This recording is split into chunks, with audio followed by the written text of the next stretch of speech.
राम और सीता का विवाह, हम इसे हजारों सालों से एक उत्सव की तरह मनाते आ रहे हैं। लेकिन क्या ये सिर्फ दो बड़े राजघरानों का मिलन था, या फिर ये एक ऐसी पॉलिटिकल और स्पिरिचुअल स्ट्रैटेजी थी जिसने आने वाले रावण राज की जड़ें ही हिला दी थी? आज रामायण सीरीज के डे 5 में हम बाल कांड को पूर्ण करेंगे। आज मैं आपको वो 3 गहरे सूत्र बताऊंगी जो राम को राजकुमार से भगवान बनाते हैं। अगर आप आज के दौर में बिखरते परिवारों और रिश्तों को बचाना चाहते हैं, तो यह 5 मिनट आपके जीवन की सबसे बड़ी सीख साबित होंगे। चलिए इस दिव्य मिलन की गहराई में उतरते हैं। राम का सफर महल से शुरू हुआ, लेकिन उनकी असली परीक्षा जंगलों में हुई। विश्वामित्र राम को क्यों ले गए? क्योंकि सत्ता का असली अर्थ है कमजोरों की रक्षा। ताड़का का वध केवल एक राक्षसी को मारना नहीं था, बल्कि समाज से भय का अंत करना था। अहिल्या का उद्धार, इसे सिर्फ चमत्कार मत मानिए। समाज ने जिस स्त्री को पत्थर समझकर ठुकरा दिया था, राम ने उसे सम्मान देकर समाज की मुख्य धारा में वापस लाया। यह दुनिया का पहला सोशल रिफॉर्म था। राम ने सिखाया कि मर्यादा वो है जो गिरे हुए को उठाए, ना कि उसे और दबाए। जनकपुर का वो दृश्य याद कीजिए जहां बड़े बड़े राजा पिनाक को हिला तक नहीं पाए। क्यों? क्योंकि वो अपनी शक्ति के मध्य में थे। धनुष अतीत के बोझ और अहंकार का प्रतीक था। राम ने पहले धनुष को प्रणाम किया।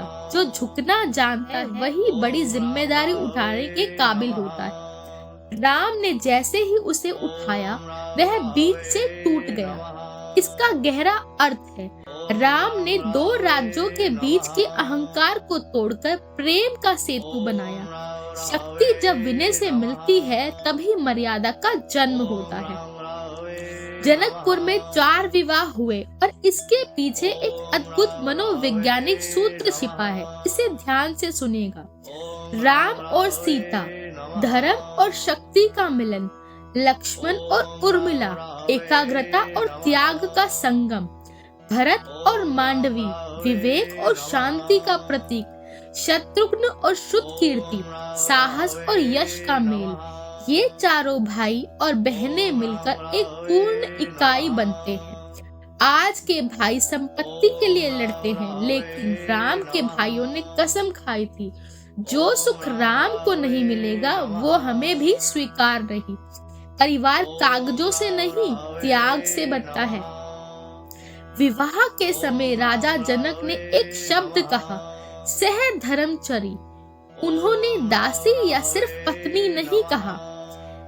सह धर्मचरी का अर्थ है वह जो धर्म के मिशन में पति के कंधे से कंधा मिलाकर चले। सीता को पता था कि राम का जन्म केवल राज भोगने के लिए नहीं, बल्कि अधर्म के नाश के लिए हुआ है। एक सफल रिश्ता वही है जहां दोनों का लाइफ पर्पस एक हो जाए। बालकांड हमें सिखाता है कि व्यक्तित्व कैसे बनती है।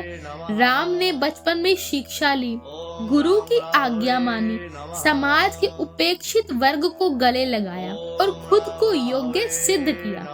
राम अब अयोध्या लौट रहे हैं, लेकिन वो बालक नहीं रहे, वो अब नायक बन चुके हैं।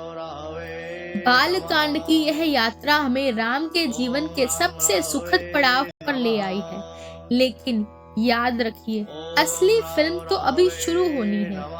अब आपकी बारी। कमेंट्स में जय श्री राम लिखकर इस पावन यात्रा की पूर्णता का उत्सव मनाएं। इन 5 दिनों में आपको श्री राम के चरित्र की कौन सी बात सबसे ज्यादा पसंद आई? क्या वो उनका धैर्य था या उनका न्याय? नीचे कमेंट में अपनी राय अवश्य दें और तैयार रहिए हमारी अगली सीरीज अयोध्या कांड के लिए, जहां हम देखेंगे कि कैसे राज्य अभिषेक की खुशियां एक ही रात में वनवास के शोक में बदल गई। क्या वो सिर्फ मंथरा की चाल थी या नियति का कोई बड़ा खेल? इस वीडियो को अपने परिवार के साथ शेयर करें ताकि वो भी राम के इन गहरे सूत्रों को समझ सके। मिलते हैं अगली रोमांचक यात्रा में। प्रेम से कहिए जय श्री राम। यहाँ आस्था मिलती है प्रमाण से।